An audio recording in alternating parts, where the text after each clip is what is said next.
अस्सलाम वालेकुम। उम्मीद है भारत के लेटेस्ट एपिसोड में आप सबको खुश आमदीद। जैसे कि आप सबको मालूम है कि पीटीआई तितर बितर होती जा रही है। आज इन सारे इश्यूज़ पे हम इसकी बेस लाइन क्या है, जो इनके बुनियादी इश्यूज़ हैं, उस पर बात करेंगे। हमारे साथ हमारे गेस्ट मौजूद हैं, फासिल साहब। वेलकम।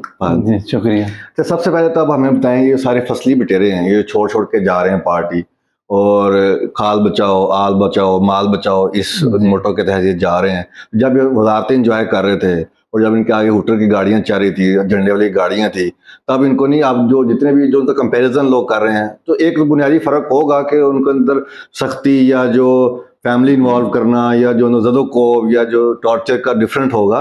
लेकिन ये खड़े होने का वक्त तो यही है ना, बड़े इमाम हुसैन और उनके पैरोकार बनते थे। आज जब सख्त वक्त आया, सारे ये भागते चले जा रहे हैं। इसमें थोड़ी रोशनी डालें, ये क्या मामला है? देखिए, इसके अंदर दो पहलू हैं। सबसे नंबर वन पे जो है वो, अगर आप इस चीज़ की बात करें, वो ये था कि जब इमरान खान ने पॉलिटिकल मूवमेंट शुरू की, तो इमरान खान की पार्टी को लोग पंजाब में, आपको पता है हमारा जो बैटल ग्राउंड है वो पंजाब है। जब आपने प्राइम मिनिस्टर बनना हो तो पंजाब में लोग जो है ना, इमरान खान की पार्टी को कंसिडर ही नहीं करते थे ऑप्शन। तो लोग जो थे वो सारे PMLN फर्स्ट चॉइस थी, फिर पेयर पार्टी थी, और फिर तीसरे नंबर पर अगर कोई पार्टी नहीं बचती थी तो फिर इमरान खान के पास आते थे, वो भी फेम लेने के लिए। फिर हुआ ये कि जैसे इमरान खान थोड़ा सा पॉपुलर होना शुरू हुआ, तो इसमें मैं आपको मिसाल फवाद चौधरी जैसे बंदे की दूंगा। आप देखेंगे फवाद चौधरी का जो हलका था, वहां पे ऑलरेडी सिटिंग MNA था नून लीग का। नून लीग में उसके लिए जगह नहीं थी, तो फवाद चौधरी ने पहले ये किया कि पहले फेम लेने के लिए वो परवेज मुशर्रफ की पार्टी में चले गया, और वहां से उसे फेम मिला। फिर उसके बाद उसने पेयर पार्टी में आया, क्योंकि उसने देखा कि पेयर पार्टी नहीं फार, आप और हिस्ट्री में चले गए हैं, वो सब जानते हैं कि कौन कहाँ से कैसे आया है। लेकिन इमरान खान ये कहते थे, जैसे वो ताने भी देते थे ड्राई क्लीनर है कि यहाँ पे आके सारी गलतियां माफ हो गई है, वो सारा पास्ट लोग सब जानते हैं। लेकिन उनको फिर भी लोगों ने कबूल किया कि जैसे कि इसकी मैं मिसाल ऐसे दूंगा, इस्लाम से पहले बहुत सारे लोग जो इस मुसलमानों के खिलाफ जंगों में शरीक होते थे, जब आ जाते हैं फिर तो नहीं बदल सकते। मुझे बात साथ कत्ल है। देखिए, मुझे बात मुकम्मल करने दें। देखिए, ये ऐसे ही है कि हमारे पास दो सिलेक्शन के क्राइटेरिया है। फॉर एग्जाम्पल, आप फोर्सेज में जाना हो तो आप PMA में जाते हैं, और एक पंजाब पुलिस होती है। तो ये ऐसे ही है कि जो लोगों की फर्स्ट चॉइस है वो PM में होती है। जिसको PMA में जॉब नहीं मिलेगी तो वो पंजाब पुलिस में जाएगा। इसी तरह लोगों की जो फर्स्ट चॉइस थी, जो अच्छे कैंडिडेट्स थे, जो पंजाब में आप कह लें ख्वाजा आसिफ, साद रफीक और इस तरह के हजारों नाम है, उनकी फर्स्ट चॉइस जो थी वो नून लीग थी। जो लोग हमें अपनी पार्टियों में, जैसे जवेद हाशमी हो गया, साद रफीक हो गया, ये लोग अपनी पार्टियों में मुश्किल वक्त में भी खड़े रहे। और ये वो लोग थे, पॉलिटिकल क्लास में से वो लोग थे जो रिलेटिवली बेहतर थे, ये मुश्किल वक्त में खड़े होने वाले लोग थे। तो वो वाले लोग तो अपनी पार्टियों में रहे। जो लोग जिनकी इन पार्टीज में जगह नहीं थी, वो आगे, वो जो कहते हैं शेख रशीद अक्सर लफ्ज यूज करते हैं, खाना नंबर 2 के लोग, वो आगे PTI में, वो शेख रशीद तक खड़े हैं। देखिए, शेख रशीद तो खड़ा है ना, लेकिन देखिए अगेन वही वाली बात है ना, शेख रशीद के हल्के में भी ये हुआ कि शेख रशीद ने पहली चॉइस नून लीग में वो जाना चाहता था, नून लीग ने उसे एक्सेप्ट नहीं किया तो वो PTI में आ गया। वो तो अब अगली बात है ना कि आप अपना खानदानी पन जो है वो शो करते हो कि जब मुश्किल वक्त आता है। मुझे डाउट था अपना शाह महमूद कुरैशी साहब पे, वो अभी तक खड़े हैं। बाकी देखिए, मैंने आपसे ये कहना, आपका DNA में जो टेस्ट होता है ना, जो खानदानी बंदा होता है ना, वो कहता है कि जब मैंने पर्क्स एंजॉय किए ना पार्टी के साथ, जब मुश्किल वक्त आया तो मैं अब नहीं छोड़ूंगा, उसके बाद बेशक छोड़ दूं, पर मुश्किल वक्त में मैं नहीं छोड़ूंगा। तो PTI के साथ मसला ये था कि इमरान खान की जो टीम सिलेक्शन थी वो बिल्कुल अच्छी नहीं थी। उसको ये पता समझ नहीं थी कि देखें फिर जो नजरियाती लोग थे, आप ये देखें कि जब इमरान खान पावर में आया तो इमरान खान ने जो की मिनिस्ट्रीज थी वो उन लोगों को दी जो दूसरी पार्टीज में से लोग आए हुए थे, जिनकी दूसरी पार्टीज में जगह नहीं थी, और वो इधर आए थे। जो मेन जो थे, आप ये देखें, आरिफ अलवी, इमरान खान ने उसको पकड़ के प्रेसिडेंट बना दिया, जो कि एक सिंबॉलिक पोजीशन है। इसी तरह असद कैसर, उसको स्पीकर बना दिया, जिसके कोई रोल नहीं होता। तो इमरान खान ने अपने सारे बंदे जो थे ना, इस तरह खुडे लाइन लगा के रखे, जो उस आज खड़े नजर आते हैं। जो लोग आपको नजर आ रहा है कि उमर सरफराज सीमा की मैं बिल्कुल एग्जांपल देना चाहूंगा। जब बिल्कुल बुज़दार साहब बिल्कुल फारिग हो गए तो फिर उनको गवर्नर लगाया, सारा उन्होंने बड़ा अच्छा टैक्टफुली प्ले किया। उस वक्त भी उनकी जनाब जान बचाई, सुरखरू कराई, काफी टाइम डिले कराया उनको, और आप देखिए दिया। आज भी करे मैं खड़ा हूँ। देखिए, गवर्नर वो सीट जहां पे आपको लड़के नहीं आते, वो नॉमिनी होता है पार्टी का, वहां पे आपने चौधरी सरवर जैसे 2 नंबर बंदे को लगाई रखा। एंड पे जब पार्टी जाने लगी तो आपने उमर सरफराज सीमा को लेके आया। तो मेरा ये एग्जैक्टली आपसे ये पॉइंट है कि उमर सरफराज सीमा जैसे लोग डे फर्स्ट से क्यों नहीं आए। तो इमरान खान ने ये गलती की। यास्मीन राशिद जी, मैं दाद दूंगा उसको। तो दूसरे नंबर पे एक और बात होती है, आप देखेंगे जब बुरा वक्त आता है ना, तो जब बुरे वक्त में आपको PTI के ऊपर ये पहली दफा बुरा वक्त आया, पीपल पार्टी और नून लीग जो थी वो बड़े दौर भुगता चुके थे, उन्हें पता था कौन लोग हैं हमारे साथ खड़े रहने वाले और कौन दौड़ने वाले, तो वो उनको प्रायोरिटी देते थे। तो इसी तरह नून लीग ने भी, मैं आपको जैसे मैंने आपको पहले मिसाल दी ख्वाजा साद रफीक, जवेद हाशमी, इनको मारे में पड़ी पर ये लोग खड़े रहे पार्टी के साथ। इसी तरह अगर आप पीपल पार्टी की मिसाल लें, जहांगीर बदर जैसे लोग थे जो कि मुश्किल वक्त में पार्टी के साथ खड़े रहे। तो अब पीटीआई में अब ये पहली दफा जो है वो फेज आया है जिसमें टेस्ट हो रहा है। इसमें जो लोग खड़े रहेंगे फिर वो फिर इमरान खान को भी अब समझ आएगी कि आइंदा मैं जब हुकूमत में आऊं तो मैंने इस तरह के लोगों को सामने लेके आना है और कैसे लोगों को मैंने चूज करना है। तो ये चलो वो तो वक्त बताएगा ना क्या करेंगे। अब जो मैं क्वेश्चन आपसे करने लगा हूं ना Fahad, it is the most important question for today's sitting. मतलब कि आज जो मैं आपको जो मदऊ किया है जो सवाल करने के लिए, वो ये सवाल है। अब देखें, ये इमरान खान को रिमूवल कर देते हैं किसी भी तरीके से, या नाहल या जो भी वट एवर, या मार देते हैं, तो जो सेंटीमेंट है ग्राउंड पे वो तो भी मौजूद रहेगा ना। जो 70 से 80% पे जो पॉपुलेशन में शो हो रहा है कि रिजेंटमेंट है, वो पहले तो किसी वक्त में एंटी स्टैब्लिशमेंट हुआ करता था। मुझे लगता है अब इस पे भी आप रोशनी डालिएगा कि वो एंटी स्टैब्लिशमेंट से इस वक्त कन्वर्ट हो रहा है राइट और रॉन्ग की। इस वक्त हम कशमकश में है, कोई दो राह पे मुल्क खड़ा है कि सही क्या है और गलत क्या है। लोग इसको गलत समझ रहे हैं। लोग एक दफा घरों में तो बैठ गए हैं, लेकिन वो अपने बैलेट के जरिए राय का इजहार करना चाहते हैं। मुझे लगता है अगर इमरान खान को रिमूवल कर देते हैं तो वो तो सेंटीमेंट वही मौजूद है, तो कोई और शख्सियत या कोई और बंदा, कोई और लीडर आएगा, उस सेंटीमेंट को कैपिटलाइज करेगा, उसके ऊपर तो कोई बैगेज भी नहीं होगा। तो उस सूरत में ये क्या करेंगे, तो एस्टेब्लिशमेंट के लिए भी अच्छी चीज नहीं है, मुल्क के लिए भी अच्छी नहीं है। जो एंटी जो फोर्स होती है, लेफ्ट की जो फोर्सेज होती हैं, तो वो तो बिल्कुल दुबक के रह जाएंगी। तो आने वाले वक्त में तो एक वन साइडेड पावर डोमिनेट कर देगी। तो ये तो हम किस तरफ लेके जा रहे हैं ये आज, ये अपने बदले की उस रविश में और अनाज में, तो मुल्क के लिए फ्यूचर में तो ये अच्छी चीज तो नहीं है। देखिए मसला ये है कि ये लोग जो है ना भुट्टो और बेनजीर मॉडल को जो है ना फॉलो कर रहे हैं। इन्हें ये लगता है ये है कि जैसे भुट्टो के साथ हुआ, इन्होंने भुट्टो को जब मार दिया तो उसके बाद क्या हुआ कि फिर पार्टी को दबा के रखा और उसके बाद जो है फिर पार्टी के बंदे तोड़े, ऐसे ही वो सारी चीजें की और लोग फिर थोड़ा सा भूल गए। और फिर बेनजीर आई तो बेनजीर ने वैसे हुकूमत तो बना ली लेकिन वो सिंपल मेजोरिटी भी नहीं ले पाई जैसे भुट्टो की पॉपुलैरिटी थी। इसी तरह जब बेनजीर को मार दिया तो पहले जरदारी जो था वो तैयार बैठा था, तैयार किया हुआ था, शायद वो मारने वाला में था जरदारी। तो फिर क्या हुआ कि वो देखेंगे, क्योंकि होता क्या था पहले, आप एक चीज समझे, पहले पॉलिटिक्स होती थी लाइकिंग और डिसलाइकिंग की। लोग भुट्टो को पसंद करते थे इसलिए भुट्टो के साथ थे, जो उसको ना पसंद करते थे उसके मुखालिफ के साथ थे। इसी तरह जो लोग बेनजीर को पसंद करते नजरिया कोई नहीं था। इमरान खान ने लोगों को आके आजाद कर दिया। ये ऐसे ही है कि जैसे आप एक बंदे को पीएचडी करवा दें, जब आपने उसको पीएचडी करवा दी है तो वो बंदा जो है ना वो कानून कायदा और वो पढ़ी लिखी बात करेगा। वो ये नहीं कहेगा कि जी मैं तो जी ये ऑरेंज ट्रेन बन गई है तो इस वजह से मैं वोट डालूंगा। उसको वो सोचेगा कि यार मेरे माशरे में ऑरेंज ट्रेन ज्यादा जरूरी है या मेरे माशरे में हेल्थ और एजुकेशन ज्यादा जरूरी है।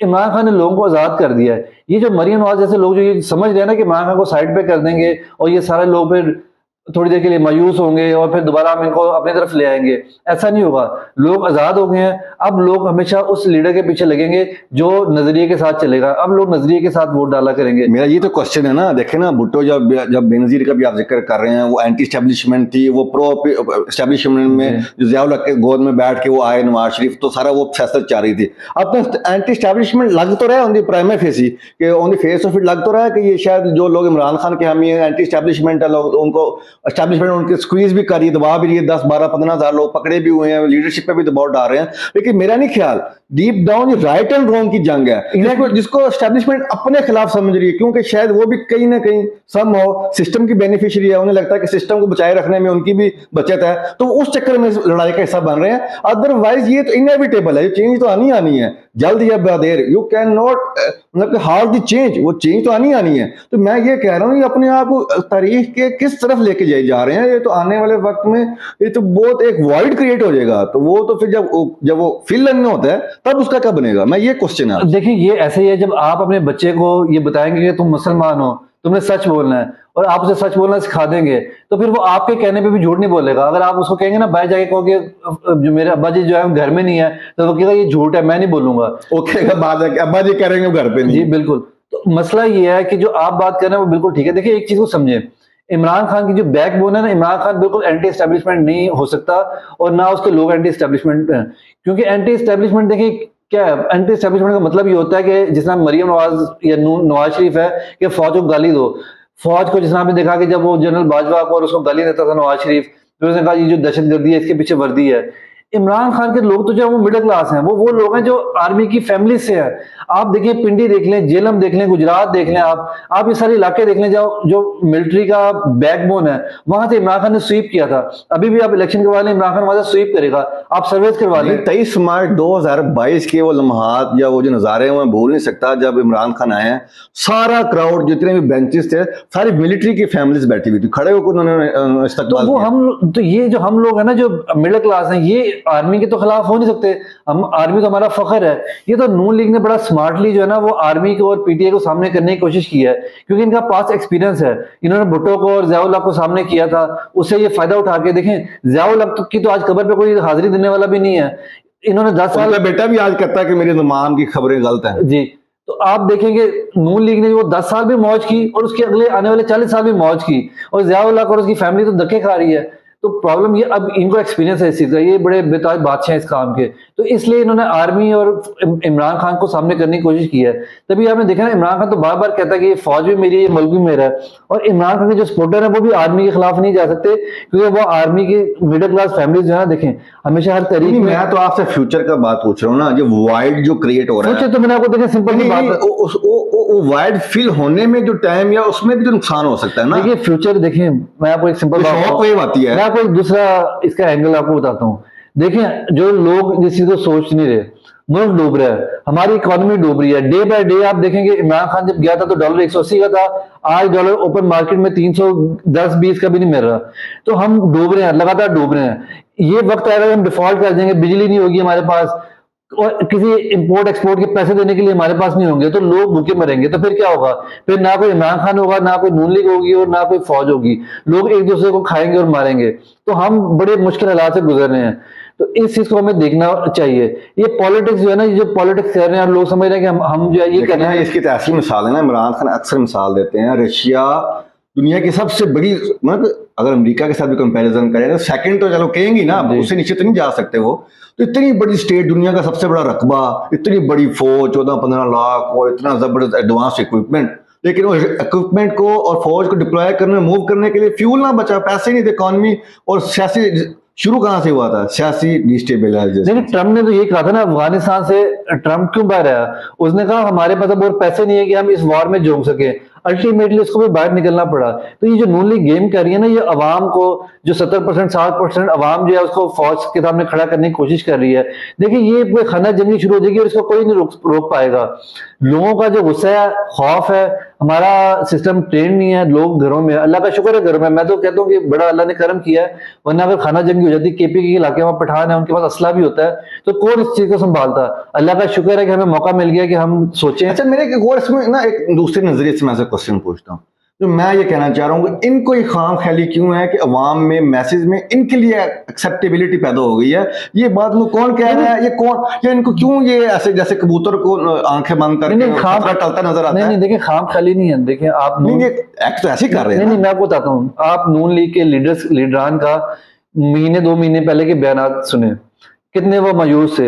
उन्हें नजर आ रहा था कि वो हम इलेक्शन हार जाएंगे, तभी तो पंजाब के इलेक्शन से बार बार भाग रहे थे ना। नहीं, मैं मेरा क्वेश्चन मैं रिफ्रेश करता हूँ। पीटीआई को दबाने का मकसद तो ये ना कि इनको इररिलेवेंट इलेक्शन करा के पावर में दोबारा आ जाए लेजिटिमेसी के लिए 5 साल के लिए। तो मैं ये आपसे क्वेश्चन है कि इनको ये क्यों लग रहा है कि इनके लिए अवाम में उस सूरत में एक्सेप्टेबिलिटी पैदा हो जाएगी, लोग इनको हुकूमत को एक्सेप्ट कर लेंगे? देखिए लीडर्स तो है ही नहीं ना। प्रॉब्लम ही हमारे मुल्क का बदकिस्मती है कि ज़ियाउल हक जैसे बंदे ने हमारे मुल्क पर सबसे ज्यादा जुल्म किया, कि ऐसे लोग पैदा कर दिए, क्योंकि उसने अपना, क्योंकि ये नेचुरली तो लीडरशिप इवॉल्व ही नहीं हुई ना। लीडर्स होता है जो एक दीवार के उस तरफ भी देख लेता है। देखिए जो मैं आपसे बात कर रहा था, नून लीग वालों को अगर आप 2 महीने पहले देखें ना, तो आपको नजर आ रहा था वाज़ेह तौर पे ये इलेक्शन से भाग रहे हैं, ये सरेआम आइन तोड़ रहे हैं, क्योंकि ये पंजाब में इन्हें डर पड़ा हुआ है कि हम मुकाबला करने की भी पोजीशन में नहीं है। अब क्या हो रहा है? अब इन्होंने आर्मी को और पीटीआई को सामने खड़ा कर दिया, और ये 9 मई का इन्हें बहाना मिल गया और इन्होंने पीटीआई पे सब कुछ डाल दिया। उसके बाद इन्हें नजर आया कि जी सारे पीटीआई के लीडर्स पे प्रेशर पड़ रहा है ताकतवर हलकों की तरफ से, और वो पार्टी छोड़ के जा रहे हैं, तो लिहाजा हम वापस आ गए हैं। ये चाहते ये है भुट्टो की तरह कि क्लास में मरियम नवाज अकेली और वो फर्स्ट आ जाए। तो फर्स्ट तो उसने आना ही है ना, जब उसका सेकंड आने वाला कोई होगा ही नहीं। देखें 2 लोग होंगे तो एक बंदा उससे ज्यादा नंबर लेगा और मरियम नवाज सेकंड आएगी, मरियम नवाज तो फर्स्ट ही आना है। तो ये बेसिकली वो रेस चाहते हैं। वो मैं सोशल मीडिया पे इसी की आपके वाले से पढ़ रहा था, मीम थी बड़ी, लोग आपको पता है पाकिस्तान में मीम में नंबर 1 है। कहते हैं गधे और घोड़े की रेस में अगर आप चाहते हैं गधा जीते तो घोड़े को रेस से बाहर करना पड़ेगा। सेम वही बात आप कर जी रहे हैं। एग्जैक्टली। तो वो मरियम नवाज के लिए नून लीग ने ये मौका पैदा किया कि वो अकेली दौड़े और वो जीत जाए। अब प्रॉब्लम इस चीज का ये है कि ये लोग इस चीज को देख नहीं रहे कि ये जो हालात पैदा हो रहे हैं। देखिए, अगर कोई अक्लमंद लीडर हो, मेरा सवाल आपसे ये है कि वो जो इक़्तिदार जो ताकतवर हल्के हैं वो अपने आप को इसमें इन्वॉल्व क्यों कर रहे हैं? उनका तो है ही नहीं इस सिस्टम में, उनको तो इररिलेवेंट होना चाहिए। देखिए ये आपका मिलियन डॉलर क्वेश्चन है। इस सवाल का जवाब किसी के पास भी नहीं है कि क्या रीजन है कि जो ऊपर व्हाट बैठे वुड हुए दे गेन फ्रॉम इट? देखिए, अब शायद रीजन उसकी ये है कि हमारा जो सिस्टम है ना, हमारा सिस्टम ही ऐसा बना हुआ है। जो हमारा हमसे पिछली जनरेशन थी ना, वो हमेशा लाइकिंग और डिसलाइकिंग पे चलती थी। जैसा मैंने आपको बताया कि कुछ लोग थे वो भुट्टो को पसंद करते थे, उसके बाद ज़ियाउल हक ने एक नया मोहरा पैदा किया नवाज शरीफ, और कुछ लोग उसके सपोर्टर थे और वो फॉर नो रीजन उसके सपोर्टर थे। तो शायद वो फिर होता ही है कि जो इन ओहदों पे ऊपर आके बैठ जाता है, जैसा आपने आईजी इस्लामाबाद को देख लें, इस तरह आप वो तो सारे रिपरकशंस है ना, वो तो इसके वो आउटफॉल्स है। मैं तो क्वेश्चन ये नहीं, कर रहा हूं, ये जो देखे ना बड़े मशहूर जो साफी हैं वो कह रहे हैं कि ये जातियात के मामलात हैं, जातियात तो तभी कि असूली बात नहीं है कोई जातियात। देखें, जातियात के मामला तो तभी बनते हैं ना, मैंने आपको वही कहना है कि जब आप ये कहें कि आप ये मेरा लीडर है और इसको ही मैंने सामने लेके आना है। दूसरा आपको सैयद नाम राइस समझा- साहब की जिक्र कर रहा हूँ कि वो कह रहे हैं कि ये तो असूली या कुछ तरह के कोई बहुत सीरियस मामलात नहीं है। सीरियस इस हैं, लेकिन ये जाती नौयत के हैं कि लेकिन जाति नोयत तो कुछ हो भी नहीं सकती ना। जाति नोयत तो क्या होगी? मतलब ये तो कोई जायदाद के तो झगड़े नहीं है ना। अगर आप ये किसी के आपस में जायदाद, इमरान खान के किसी से जायदाद के झगड़े हैं नहीं, उनको हटाया गया या इस तरह देखिए, हटाया गया या ना हटाया गया, तो ये तो देखिए गलती किसी से भी हो सकती है। स्टेक पे मुल्क है। देखें, गलती किसी से भी हो सकती है ना। इमरान खान ने हो सकता है हटा के गलती की हो।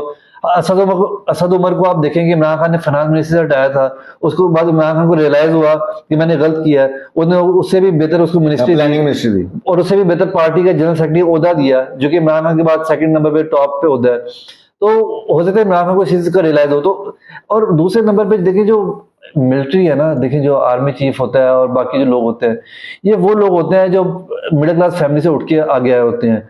इनके अंदर मुल्क का जज्बा होता है, क्योंकि इन्होंने पाकिस्तान का झंडा हमेशा इनकी वर्दी के ऊपर होता है, इन्होंने जंगें लड़ी होती हैं। तो इनका आप मुकाबला मुआवजा पॉलिटिशियन से ना करें। ये पॉलिटिशियन होते जाती। नवाज शरीफ का अगर आप कहेंगे जी उसे फौज से नफरत है, तो उसका 3-4 दफा हर आर्मी चीफ से उसका पड्डा रहा है, तो वो ठीक है, हो सकता है वो। लेकिन ये जो वर्दी पहन के आते हैं ना, जैसे मुशर्रफ भी था, तो आप देखेंगे मुशर्रफ दौर में अगर आप एक चीज देखें, ऐसा जुल्म हमें देखने को नहीं मिला जो आज शहबाज शरीफ के दौरे में मिल रहा है। मुशर्रफ क्योंकि पेट्रियोटिक पाकिस्तानी था, ठीक है, उसने आयन तोड़ा, वो गलत तरीके से आया, लेकिन उसके बावजूद आप मुशर्रफ के होते हुए हमजा शहबाज ने यहाँ पे बिजनेस किया। अगर आप नवाज शरीफ वगैरह की इंडस्ट्रीज देखें तो मुशर्रफ टाइम में ये ग्रो की, कैसे ग्रो की? अगर वो इनका जाती दुश्मन होता है। देखें बिल्कुल बेदीद ही निकले हैं, क्योंकि इन्होंने 3 दफा परवेज लेके घर पे हमला करवा चुके हैं। हालांकि उन्होंने इनको यहाँ पे फलने फूलने की, कारोबार करने की इजाजत दी, इवन के मुशर्रफ को भी कॉन्फ्रेंट किया। पर आपने शहबाज शरीफ की बात की तो उनका और आप एक और चीज मैं आपको बता दूं, मुशर्रफ दौर में हम आजकल औरतों का बड़ा ये सुन रहे हैं। मुशर्रफ दौर में जो एक और बात बड़ी की जाती है कि जी नून लीग के लोग जो है डटे रहे, खड़े रहे।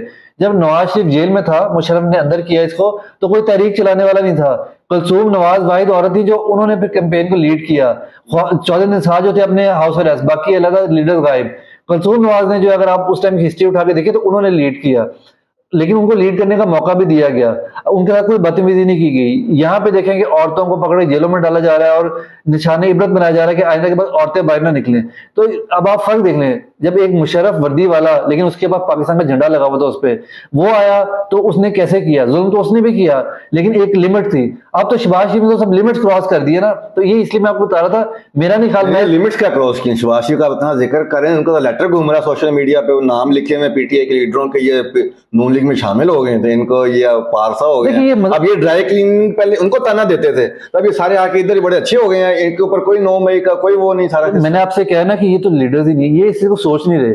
ये जो हरकतें कर रहे हैं ना, ये अपने वर्कर्स को भी इस काबिल नहीं छोड़े कि वो अवाम में जाके इनका नाम ले सकें। देखिए, अभी आपने अपने वर्कर को 4 साल कहा जी वोट को इधर दो, वोट को इधर दो, ये आपने बयानिया चलाया। अब आप अपने वर्कर को दिखा रहे हैं कि जी अब आपकी हुकूमत आई, तो जब वोट को इधर देने का मौका मिला तो अब आपने क्या किया? तो आप सजदे में गिर गए। वो जो मशहूर जमाना शेर इल्लामा इकबाल का, गिर गया अंदाज सजदे में जब वक्त क़याम आया। उसके बाद आप क्या कर रहे हैं? अब ये लेटर्स निकल रहे हैं कि जी देखिए, एक और आप चीज देखें, 9 मई का वाकया हुआ, बड़ा अफसोसनाक वाकया हुआ। जीएचक्यू के अंदर जिसने भी जाके तोड़फोड़ की, या यहाँ पे लाहौर में कोर कमांडर हाउस में तोड़फोड़ की, वो तो चंद लोग थे ना, 20-25-100 लोग होंगे, GHQ पे भी 100 लोग होंगे, लेकिन वो लोग जो लाहौर में भी नहीं थे, पिंडी में भी नहीं थे, आपने तो बहाना इसका फायदा उठा के आपने सब लोगों को अरेस्ट कर लिया, आपने PTI के लीडर्स को भी arrest कर 9/11 लिया, कह रहे हैं पाकिस्तान वर्कर्स को भी अरेस्ट कर लिया आपने। तो मतलब ये आपने क्या ड्रामेबाजी आपने लगाई, आपने ये दिखाया कि हम वो, मैंने आपसे वही कहना, बेसिकली आप चाहते हैं कि क्लास में मरियम नवाज के अलावा कोई ना हो और मरियम नवाज जो है वो फर्स्ट आ जाए, आप बेसिकली ये चाह रहे हैं। और आप ये नहीं देख रहे कि आपके लीडर, आपके वर्कर्स क्या सोचते होंगे, वो आखिर देख रहे हैं ना, वो भी तो इंसान है ना, अल्लाह ने उनको भी तो शऊर दिया हुआ ना, कभी ना कभी वो भी तो अपने अकल से सोचेंगे ना कि ये हमारे लीडर कर क्या रहे हैं। तो जहांगीर तरीन का ये बड़ा एक्टिव हो गए हैं वो सारे, फिर वही ओम चौधरी, वही स्क्रिप्ट, वही सारे वो ज्यादातर वो लोग जिनको टिकटें नहीं मिली PTI की या जिनको मिली हैं, ये सारे वो जिसका मैंने पहले जिक्र किया प्रोग्राम के शुरू में, फसली बटेरे, अब वो घेर घार के कुछ उसमें, कुछ काफ लीग में, कुछ नून पीपल पार्टी में डालेंगे। तो ये असल क्या में इस मुल्क की क्या क्या बदकिस्मती है, क्या फ्रस्ट्रेशन होगी, या फिर सवाल पूछते हुए भी उलझन होती नहीं, है। आप लोगों को मायूस नहीं होना चाहिए, ये इन लोगों का ना आखिरी वक्त है, ये फड़फड़ा रहे हैं। जहांगीर तरीन जो है वो बड़ा स्मार्ट बंदा है, लेकिन उसको समझ नहीं आई जब रोदरा का उसने जिमनी इलेक्शन लड़ा तो उसका क्या हाल हुआ। जो इंसान अपने हलके में 5वें नंबर तीसरे नंबर नहीं, 5वें नहीं, तीसरे नंबर पे आए, वो इंसान किसी और को, मुझे आप बताएं, लाहौर में, पिंडी में, फैसलाबाद में, पूरे पंजाब में एक वोट भी है जहांगीर तरीन का। अगर एक कैंडिडेट इसके साथ शामिल होगा तो क्या जहांगीर तरीन को एक वोट भी दे सकेगा? हाँ, जहांगीर तरीन को 2 करोड़ रुपया तो जरूर दे सकेगा कि जाओ हल्के में अपने जाके वोटर खरीद लो, लेकिन वोट नहीं दे सकेगा। ये लोग समझते ही है कि आज भी शायद लोगों की नजरियाती सियासत नहीं है, वही भुट्टो का दौर है, वही ज़िया-उल-हक का दौर है। यहाँ पे लोग जो है वो पर्सनैलिटीज को, बिरादरी को, उसको वोट देंगे। इनको लग पता जाएगा जब ये इलेक्शंस में आएंगे। जहांगीर तरीन का जो है ना वो उसके साथ, मैं भी आपको बता रहा हूँ, उसके साथ वो जो कहते हैं ना धोबी का कुत्ता ना घर का ना घाट का, तो इसके साथ वो होगी। जो एक पंजाब में कैंडिडेट है, तो मुझे बताएं जब क्लास में मरियम नवाज अकेली बैठी होगी और पूरे पंजाब के कैंडिडेट्स को नजर आ रहा होगा कि मरियम नवाज ने ही ऊपर आना है, तो वो फिर मरियम नवाज के साथ क्यों नहीं शामिल हो जाएंगे? वो तरीन के साथ क्यों शामिल होंगे ताकि तरीन अपने बार्गेन कर सके, वो अपने आप का कोई बेहतर डील ले सके, अपने बिजनेस ग्रो कर सके, वो डायरेक्ट क्यों नहीं होंगे? तो इतना कोई बेवकूफ नहीं होता। आप देखेंगे तरीन के साथ 20 लोगों ने PTI छोड़ी, आज उनमें से कितने बंदे तरीन के साथ खड़े हैं? उसका जो सबसे मेन जो उसका लोटा था सलमान नहीं, वो भी नून लीग के साथ शामिल हो चुका हुआ है, वो भी अब हमजा शहबाज और नून लीग की TC करता है, ना कि तरीन की। तो इसलिए ये आखिरी आखिरी बारी है, ये सारे इन लोगों को समझ नहीं आ रही, ये जो हरकतें कर रहे हैं ये अवाम के अंदर और नफरत पैदा कर रहे हैं। और जो नून लीग के वर्कर्स है, देखिए मुझे तो वो भी मिले हैं, वो ओपनली पब्लिकली ये नहीं बता सकते हमने नून लीग को वोट डालना है, इस लेवल पे ले आए हैं। और इससे अगला लेवल ये होगा, अगर आपने अभी ना सोचा और अभी आपने अकल को हाथ ना मारा तो आप फिर ये अपना वोटर भी लूज कर देंगे। तो नहीं, आप अवाम में नफरत की तो बात कर रहे हैं, तो इसमें एक और चीज मैं कल परसों से देख रहा हूँ, इमरान खान ने कमेटी का किया कि ये मुज़ाकरात करेगी इलेक्शन के हवाले से, तो उस पर उनको टॉन्ट मार रहे हैं कि ये भीख मांग रहा है मुज़ाकरात की, ये NRO मांग रहा है, कराची से शर्जील मेमन, यहाँ से वो जो मरियम औरंगजेब हैं, वो ये सारे टॉन्ट मारने की तरफ लेके जा रहे हैं। और दूसरा वो जो एक हमारे लोहा का चना था, बड़े नजरियाती और बड़े जनाब जमहूरी और फलाना, वो कह रहे हैं कि 9 मई के बाद मुज़ाकरात के अब माहौल ही नहीं है, पहले था, इन्होंने खुद खराब किया। फ्रेंच रेवोल्यूशन में जब फ्रेंच और ब्रिटिश की फौजें आमने सामने थी, जंगें चल रही थी, मार्टर गोरे चल रहे थे, तब मुज़ाकरात हो रहे थे ट्रेनों में बैठ के, मैंने देखी कई डॉक्यूमेंट्रीज। उसके अलावा जनाब ये अभी अभी रिसेंटली अफगानिस्तान में क्या हुआ, तो वहां पे जनाब खुद कुछ हमले हो रहे हैं, बम चल रहे हैं, डर्टी बम चल रहे हैं, और वहां पे कतर में मुज़ाकरात हो रहे हैं, कई कई ममालिक शामिल हैं। यानी मुज़ाकरात जंग के दौरान भी होते हैं, तो यहाँ पे ऐसा क्या कुरान बच गया, खुदा ना खास्ता कि मुज़ाकरात का माहौल ही खत्म हो गया। देखिए ये किसको बेवकूफ बना रहे हैं जो आप कह रहे हैं अवाम में नफरत, ये किस लेवल तक ले जाएंगे? ये बम फट गया अवाम में नफरत का, तो बनेगा क्या? मैं वही आपसे बार बार पूछना चाह रहा हूँ, फ्यूचर क्या देखते हैं? वॉइड जो है, जब आंधी आती है फिर तो नहीं देखती रास्ते में क्या चीज है। आपने बड़ी जबरदस्त बात की है। आपने ग्वांतानामो बे जेल सुना होगा, उसमें जो मुजालिम हुए वो दुनिया की तारीख में कभी भी नहीं वो मिलते कि जो लोगों में मुजालिम हुए। उसके बाद आप देखें अफगानिस्तान में कितने बेचारे लोग, आम अवाम शहीद हुए, उसके बावजूद मुज़ाकरात हुए, अमेरिका और अफगानिस्तान टेबल पे बैठे और पाकिस्तान ने फैसिलिटेट किया कतर में। आपको ये मशहूर ज़माना मुज़ाकरात याद होंगे, जब रशिया और अफगानिस्तान का मसला हुआ तो वो एंड कैसे हुआ? दुनिया में हर मसले का हल मुज़ाकरात से निकलता है। यहाँ प्रॉब्लम ये है कि पहले नंबर पे अभी आप देखें ना, शहबाज शरीफ जो है वो बैठ के टीवी पे, वो जो गुलजार शोम्बे, आपने देखा होगा बलूचिस्तान में प्रेस कॉन्फ्रेंस करवाई कि BNA का एक लीडर था, उसने जो है वो कहा कि जी मैं बलूचिस्तान में आप सबको पता है कि लोगों पे फौज पे हमले होते थे, और यानी आप देखें कि डायरेक्ट बेचारे कितने हमारे फौजी जो है वो बलूचिस्तान में शहीद हुए इन लोगों के हाथों में, जो आज़ादी मांगते थे बलूचिस्तान में, फ्रीडम फाइटर अपने आप को कहते थे ये लोग।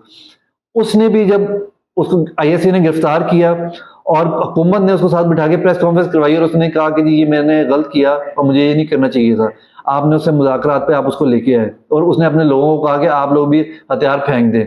जब आप उससे मुज़ाकरात कर सकते हैं तो वो वर्कर्स, आप पहले नंबर पे तो बात ये है कि ये तो इन्वेस्टिगेशन होगी तो पता लगेगा कि कौन जिम्मेदार था।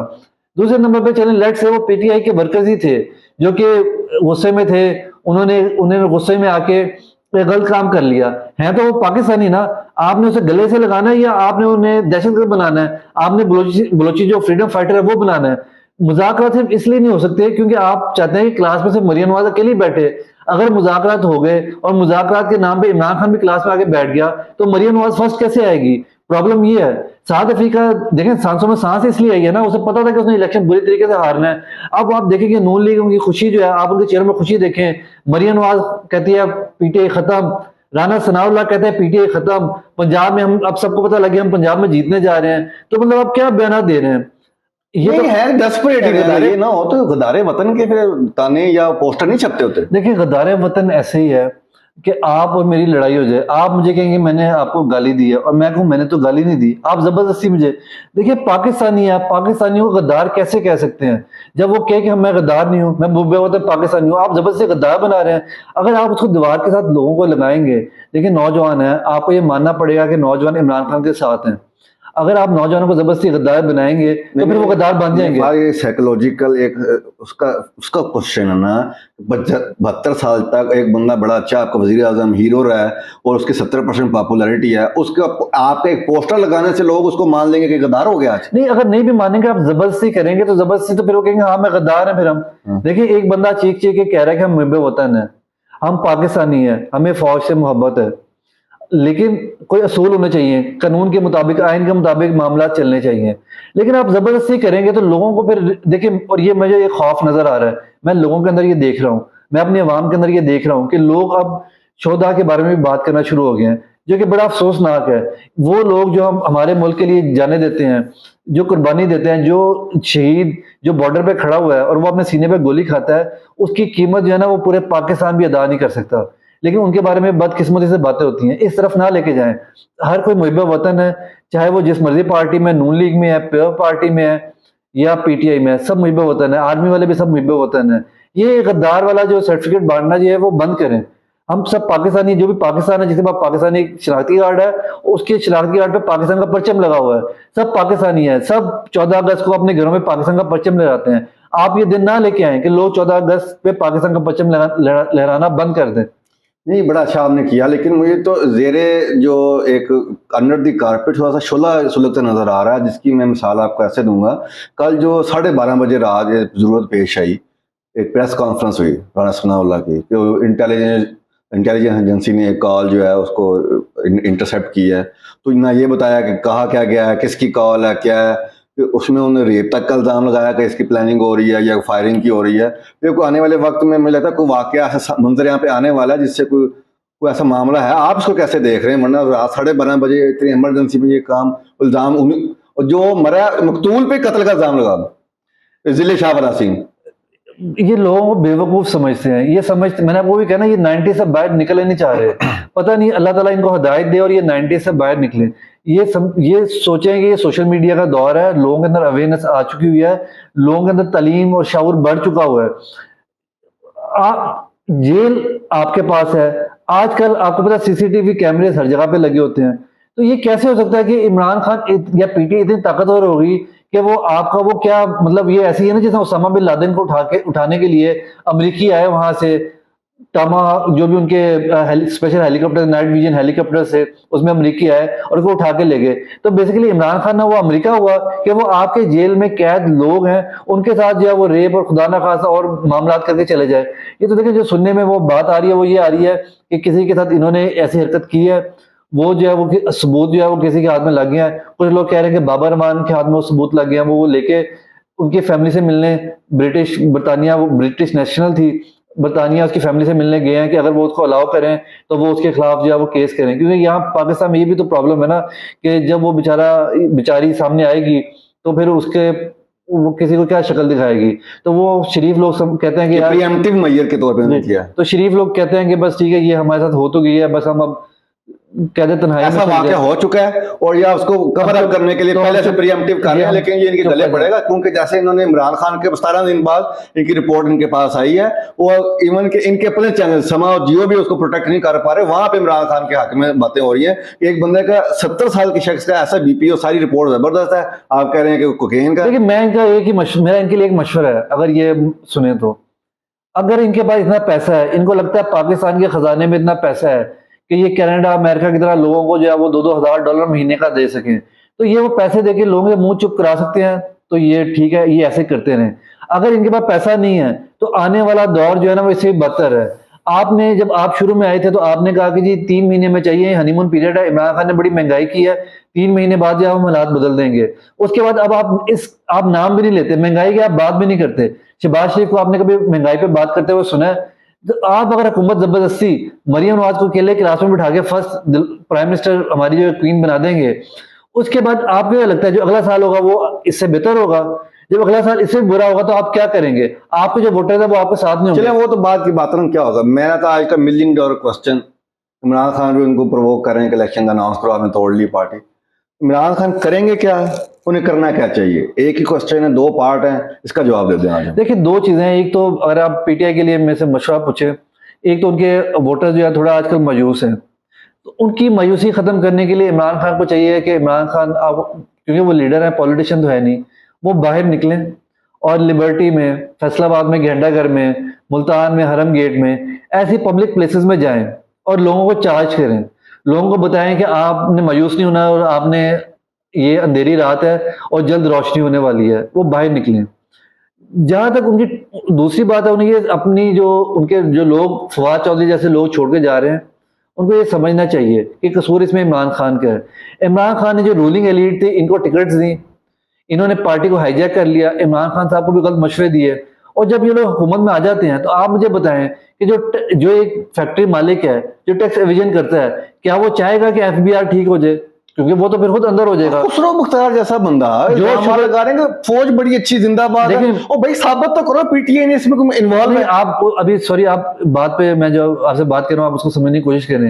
एक बंदा जो शुगर मिल का मालिक है वो चाहेगा कि शुगर माफिया खत्म हो जाए, एक बंदा जो वडेरा है वो चाहेगा लैंड रिफॉर्म हो, एक प्रॉपर्टी टाइकून है अलीम खान है, फॉर एग्जाम्पल लेक सिटी का मालिक है, वो चाहेगा कि यहाँ पे जो है जो हमारी ज़रूरी ज़मीन ख़त्म करके सोसाइटीज़ बन रही है वो ख़त्म हो जाए।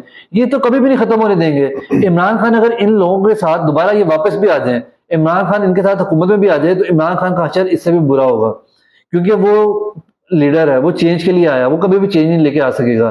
चेंज आएगा, इमरान खान को मिडिल क्लास से नौजवानों को सामने लाना पड़ेगा, और वो सामने लाने का बेस्ट तरीका ये है कि वो इमरान खान एमकेएम से सीखे। आप लोगों को मैं बताऊं, जब एमकेएम की सिलेक्शन होती थी, देखिए एमकेएम ने बड़े अच्छे अच्छे लीडर पैदा किए हैं, अलग बात है वो गलत रास्ते पे थे और वो गलत तरफ थे। ये लोग जितना जॉब में आप एडवर्टाइज करते हैं और लोगों के इंटरव्यूज करते हैं, लंबी लंबी लाइनें लगी होती थी और लोग हल्के में एमपी और एमएनए के इलेक्शन लड़ने के लिए आके इंटरव्यूज देते थे। उनमें से मुस्तफा कमाल जैसे और जो बाकी लीडर हैं एमकेएम के बड़े बड़े, आप खालिद मकबूल सिद्दीकी, फरूक सत्तार और जिनका भी आप नाम ले सकते हैं, ये पढ़े लिखे नौजवान इनमें से चूज करते थे। इनके पास इलेक्शन लड़ने के लिए पैसा नहीं होता था, पार्टी इन पे पैसा लगाती थी, और ये मुश्किल वक्त में पार्टी के लिए खड़े भी होते थे, और इनमें से आपको अच्छे बोलने वाले स्पीकर भी मिल जाते थे, आपको इनमें से अच्छे पॉलिटिशियन भी मिल जाते थे। इमरान खान को अब चाहिए, चाहे इलेक्शन हार जाए, लेकिन फवाद चौधरी जैसे और जो बाकी जो लोग खुसरो मुख्तार जैसे लोग जो पार्टी छोड़ के जा रहे हैं, आने वाले वक्त के लिए लीडरशिप फराहम कर, ये चाहे माफी भी मांगे, अपनी बच्चों की कस्में खा के भी इमरान खान को सफाई पेश करें।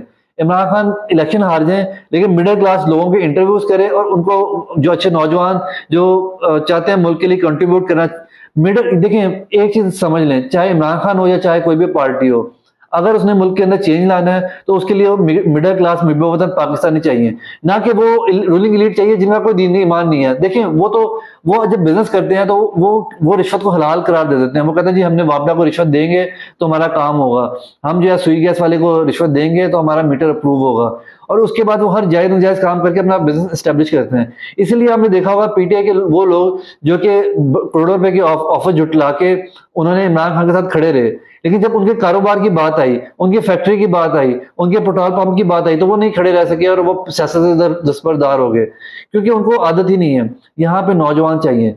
अब देखें, उसका बेस्ट तरीका तो ये होता है जैसा बाहर होता है कि विद इन पार्टी डिबेट होती है और उसमें अच्छे लोग इवॉल्व होते हैं। अभी हम वहां तक नहीं पहुंचे, वहां बड़ा टाइम लगेगा। इमरान खान को चाहिए एडवर्टाइज करे और जॉब की तरह जो नौजवान नहीं भी लाते, तो जो रिटायर्ड लोग हैं, हमारी प्राइवेट कंपनीज हैं, उसमें बड़े अच्छे अच्छे काम करने वाले ऑनेस्ट लोग हैं जिनके पास बड़ा तजर्बा है, उनको सामने लेके आए, ताकि ना उनकी कमजोरी पैसा हो, ना उनकी कमजोरी जो है वो कुछ और हो।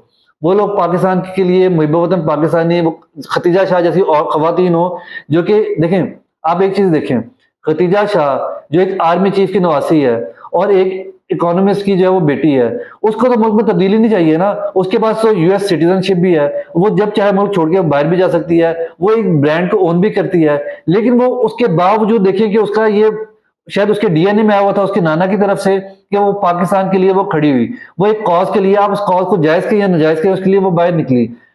तो इस तरह के लोग चाहिए हमें जो कि खड़े रहें। जी नाज़रीन, बहुत शुक्रिया, आपने आज की गुफ्तगू समाअत फरमाई। इसमें अपने ख्यालात से आप हमें आगाह कीजिए, कमेंट्स कीजिए और हमें दीजिए इजाज़त। अल्लाह आप सबका हामी नासिर हो। अल्लाह ने के बाद।